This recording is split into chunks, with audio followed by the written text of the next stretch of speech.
نجاتی ماست در دنیا و در محشر کلام الله. برای ماست فضل و داوری اکبر کلام الله.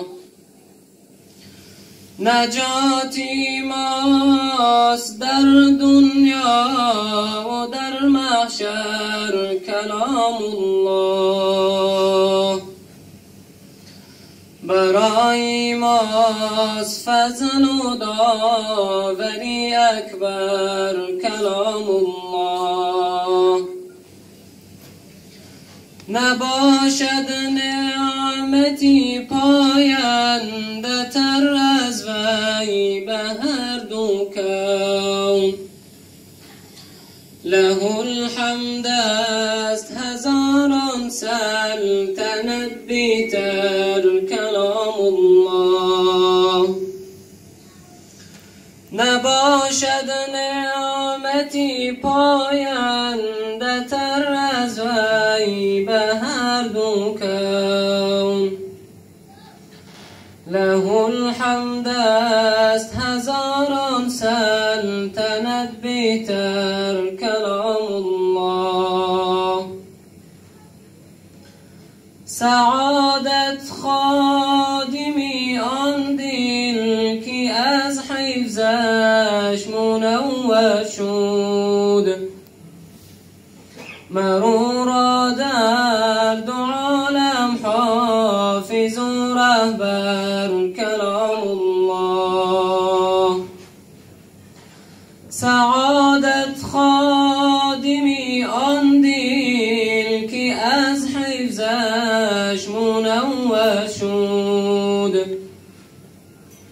مرو را در دو عالم حافظ و رهبر کلام الله.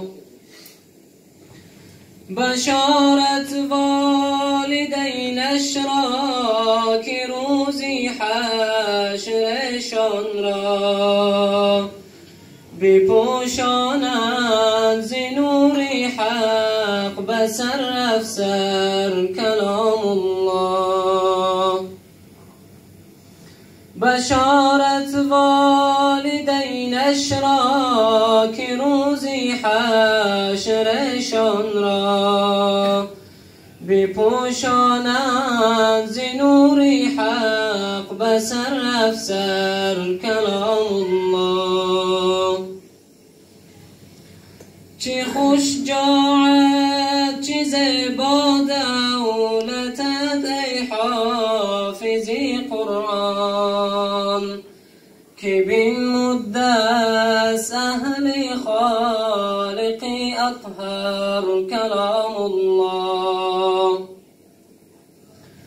چه خوش جاعت چه زیبا دولتت ای حافظ قرآن.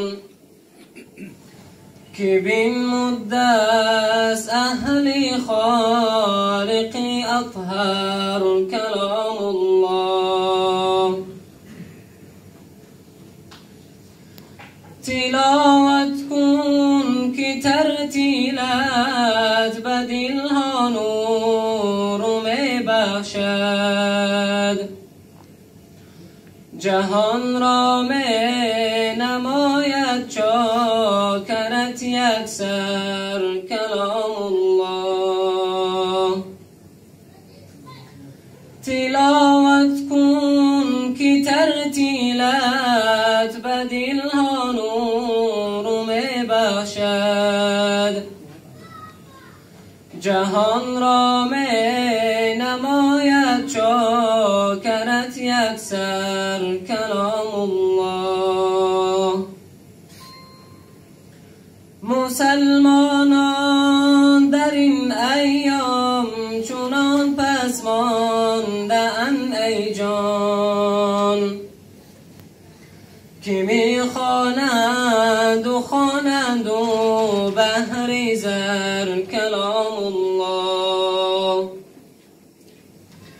مسلمانان در این ایام چنان پس مانده اند ای جان، که میخوانند و خوانند و بهر زر کلام الله.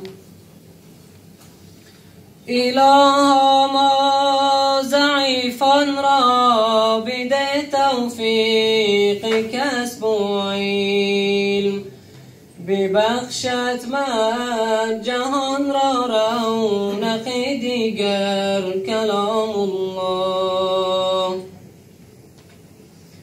الها ما ضعیفان را بده توفیق کسب و علم، ببخشد من جهان را رونق دیگر کلام الله.